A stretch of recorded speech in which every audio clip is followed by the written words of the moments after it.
Thanks for being here. So this time I'm comparing my 5 of our electric toys together and giving you an idea of what they do. So I'm kind of going in order. The small little 500 watt quad is the first one here I'm riding, and as you can see, I did a few laps with it, and the best I could do is 11 miles per hour as a top speed. It does spike to about 30 amps when you first accelerate, but that drops down to around 12 amps if you just are cruising at 11 miles per hour. So this is an electric, a little kid's electric one I got years and years ago, and I am using lithium batteries. It's one that my littlest girl rides a lot, and you'll see some videos on her channel with her playing around with it. It's ideal for small kids. She's 9 and she's starting to get too big for it, so you probably want something like this for your small kids. And then here we've got the stock MX650, and as you can see, it tops out. I did manage to get it up to 18 miles per hour on the first charge.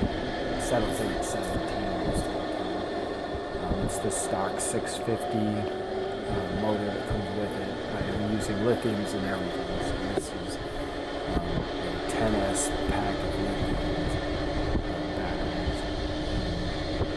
It peaks around 25 amps, probably 950 watts. So even though it says it's a 650 watt setup, spike up to 950 when you first accelerate, and then it actually cruises, according to my meter, at about 700 watts. So it's a very, the stock 650 is a really good setup in my opinion. There's nothing wrong with that. It'll save your batteries and stuff if you just stick with the stock one. But if you need more performance, this is the modified one. This is the 1800 watt version of the MX650. So it tops out with me on it, 165 pound rider. It's 27-ish miles per hour.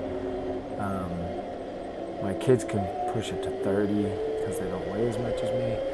And it also peaks around 30 amps. So it pulls about 1400 watts with my battery. So maybe I need to add an extra cell, because this is actually a 12S pack of lithium batteries.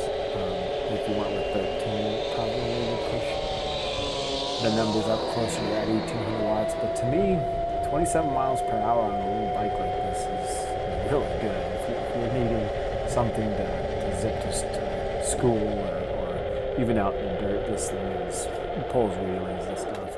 I mean, even cruising, it pulls 25 amps with me.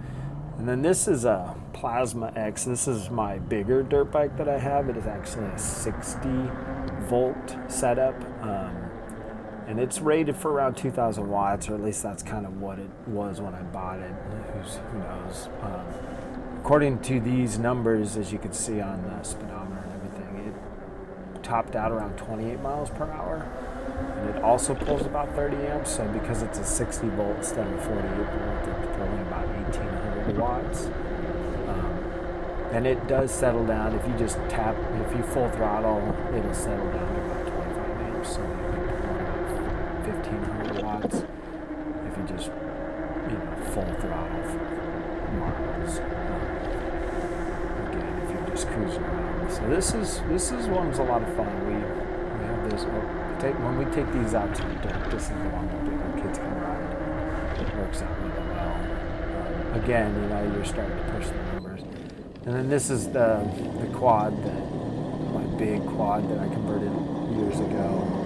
And some of you seen that video. It can pull 15,000 watts. It'll spike to about 300 amps when you first throttle up, and it pulls really hard. I've had it up over 40 miles per hour on this test ride. I got it up to about 38. I don't want to hit those speed bumps too bad when I'm holding my phone, so it was a little hard to get it all the way up to 40 miles an hour, but 38 miles an hour in this test. And like I said, initially it pulls about 300 amps, and then it settles down. If you just keep the full throttle and you cruise, it'll settle all the way down to about 100 amps if you just full throttle trying to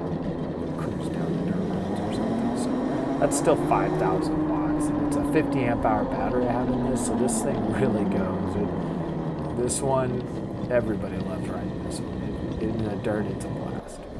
So that's it for the comparisons. You get an idea of what the 4 different toys that I have can do, and hopefully this will give you an idea of what performance you might want and how you can get it with the various motors, setups, and bolts and everything. So thanks for watching, and I'll catch you next one.